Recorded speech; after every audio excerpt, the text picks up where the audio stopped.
Bonjour, mon nom est Jean-Baptiste Gouache, je suis avocat de commerçants, d'enseignes, de franchiseurs, en particulier expert auprès de la Fédération française de la franchise.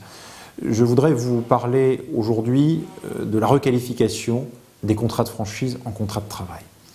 Voilà bien un risque grave que les enseignes doivent éviter à tout prix.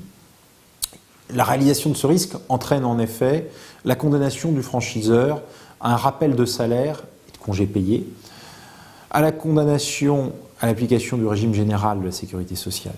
Le franchisé peut en outre obtenir un remboursement du droit d'entrée. Il existe également un risque pénal qui est celui lié au délit de travail dissimulé, qui peut être constitué dans cette hypothèse. Alors comment éviter cette requalification ?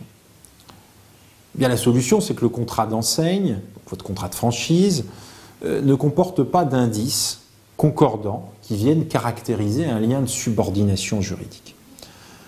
En effet, le lien de subordination, c'est celui qui caractérise le contrat de travail.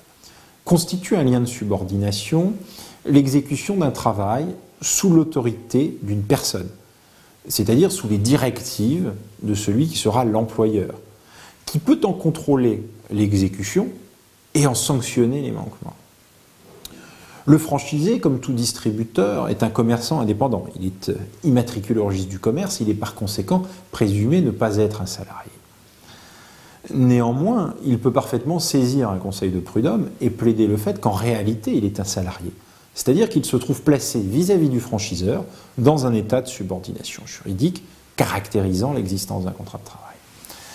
Cette preuve doit être établie par des indices graves et concordants. Alors, quels sont-ils en jurisprudence ? On retient par exemple la fixation des prix de revente par le franchiseur. On retient par exemple la fixation des horaires d'ouverture du point de vente par le franchiseur. On retient par exemple l'intervention du franchiseur pour l'embauche de salariés du franchisé ou le licenciement de ceux-ci. On retient encore la prospection d'une clientèle par le franchiseur et la signature de contrat par celui-ci.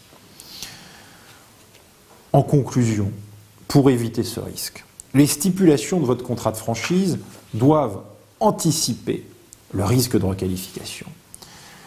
Elles doivent respecter l'indépendance de votre franchisé en ce qui concerne l'organisation de son travail. Bien entendu, le franchiseur a la possibilité d'encadrer l'usage de son savoir-faire et de sa marque de manière stricte. Mais en revanche, il ne doit pas fixer les conditions de l'organisation quotidienne du travail du franchisé. Le cabinet Gouache Avocat, dont je suis associé, a l'habitude de gérer ce type de risque dans la rédaction des contrats de franchise, exercice auquel il se livre de manière extrêmement régulière.